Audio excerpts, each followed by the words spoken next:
In this video, we will take a look at what you can do to improve your test scores in the writing section of the TOEFL iBT. Before taking the TOEFL iBT test, consider building yourself a checklist for success. What should you include on this checklist? Set target score goals for each section.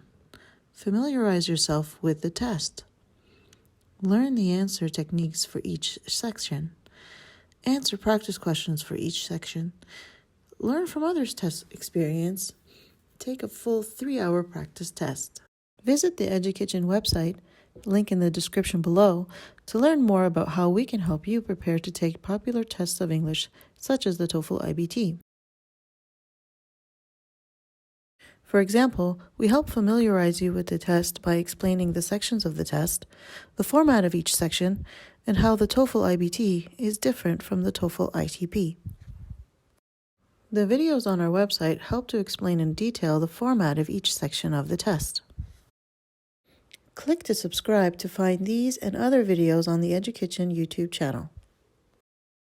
The writing section is scored using a 5-point rubric rating system. That score is then converted into a score from 30.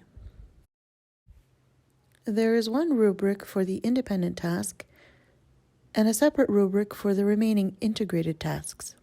You can find the rubrics for the independent and integrated writing tasks by downloading your free copy of the TOEFL iBT Test Prep Planner by ETS. The tips we offer here are meant to be a guide in making it easier to practice and in order for you to continue to improve your practice scores and get the scores you want on the actual TOEFL test. You should aim to have a score of 20 and higher for each section. And even if you have a practice score of over 20, here are some tips to maintain those high scores. For the writing section, it's always important to remember that you are writing for an audience to read. You are not writing for yourself, so keep the audience in mind.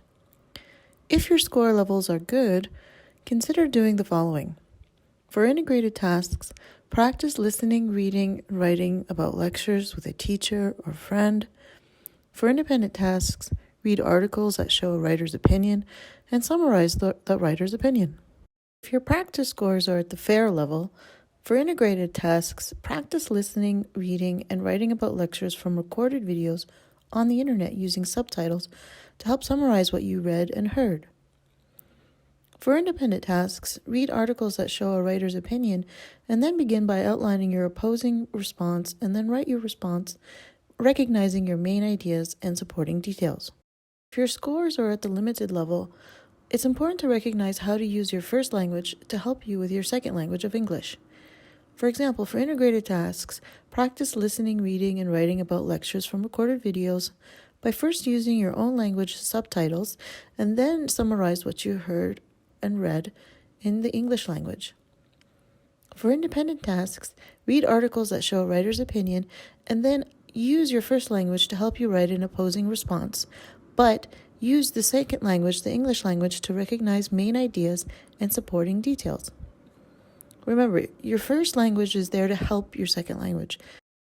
In the description below, you can find a link to a website that I find useful in helping to work with actual writing topics that will help put these tips to good use. I hope you found these tips useful, and please remember to like, share, and subscribe to EduKitchen Recipes for Learning for more videos like this and other educational topics. And until next time, keep learning and have fun. Thanks for watching.